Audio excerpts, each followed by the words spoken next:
ایک دوسرے کو عزت دو، برداشت کرو۔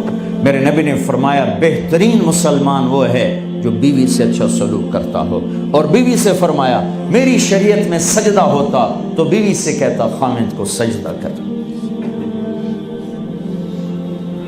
بہترین صدقہ اولاد کی تربیت ہے۔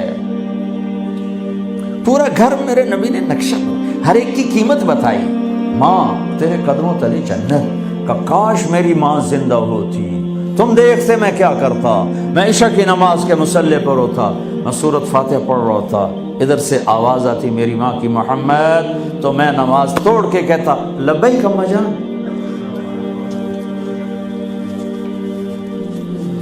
باپ کا تیرے جنت کا دروازہ ہے، باپ تیری جنت کا دروازہ ہے، کھولنا توڑنا نہیں، کھولنا توڑنا نہیں، توڑ دیا تو جنت میں نہ جا سکو گے۔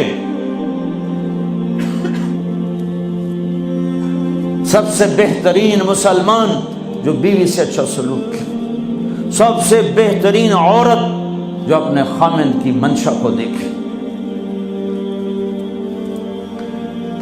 پھر آپ نے ایک عجب بات فرمائی جو معاشرے میں بہت بوجھ بنتا ہے جس کا، ہاں بھائی تمہیں ایسا صدقہ بتاؤں جس سے بڑھ کے کوئی صدقہ نہیں، تمہیں ایسا صدقہ بتاؤں جس سے بڑھ کے کوئی صدقہ نہیں۔ انہوں نے کہا جی کیا؟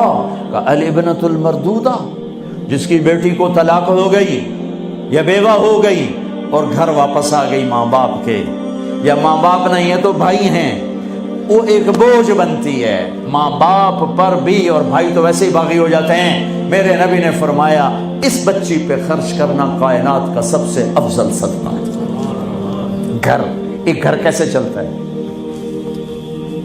ہمارے ہاں پنجاب، سندھ، بلوچستان سرحد میں بہنوں کو وراثت میں کوئی حصہ نہیں ملتا، سب بھائی کھا جاتے ہیں۔ میرے نبی نے فرمایا جس کو اللہ نے 2 بہنیں دیں اس نے ان کا حق ادا کیا، شادی کی حق ادا کیا۔ ماں باپ کی وراثت میں سے ہوتا ہے، اگر میں نے کوئی خود کمایا ہے اس میں بہنوں کا حق نہیں، ماں باپ سے اگر 1 روپیہ بھی آیا ہے تقسیم کیا جائے گا۔ جس نے بہنوں کا حق ادا کیا، شادی کی حق ادا کیا، اس پہ جنت واجب ہو گئی۔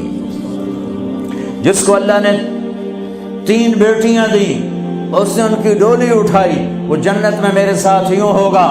ایک بولے اگر 2 ہوں، کہ جس نے 2 بیٹیوں کی شادی کی وہ بھی ایسے ہوگا۔ اللہ بھلا کرے۔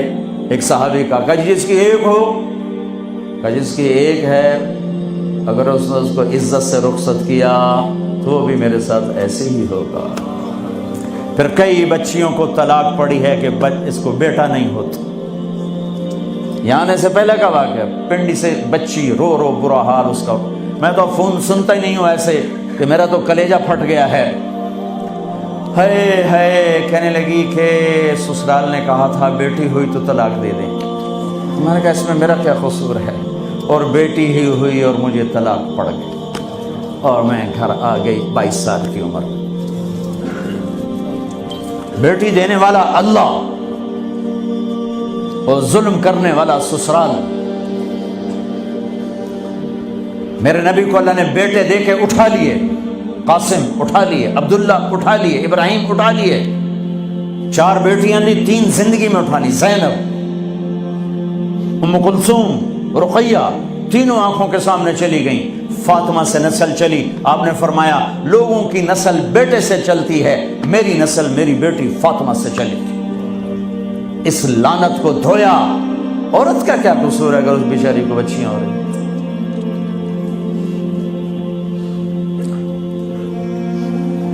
جس نے اپنی بہنوں کو حق ادا کیا، جس نے بیٹیوں کو ڈولے میں بٹھایا، ان کا حق ادا کیا، کہ جنت میں یوں ہو جائے گا۔ بہنوں کو دینا اتنا ضروری ہے، حرام ہو جاتی ہے روٹی۔ میں نے مولانا جمشید صاحب میرے استاد ہیں، میں نے ان سے تفسیر پڑھی۔ میں ایک دن شہد کی بوتل لے کر گیا، پرانی بات ہے 76-77۔ میں نے کہا حضرت یہ ہدیہ ہے۔ فرمایا کہاں سے لائے ہو؟ میں نے کہا میرے اپنے باپ کا ہے۔ فرمایا تیرے باپ نے اپنی بہنوں کو، تیرے باپ نے اپنی بہن یعنی میری پھوپھیوں کو، تیرے باپ نے اپنی بہنوں کو زمین میں سے حصہ دیا تھا؟ یہ سوال کیوں کیا؟ 10 روپے کی شہد کی بوتل تھی اس وقت، کہ اگر دیا تھا تو یہ میں لے لوں گا، اگر نہیں دیا تو پھر یہ حرام ہے، میں نہیں لوں گا، یہ مطلب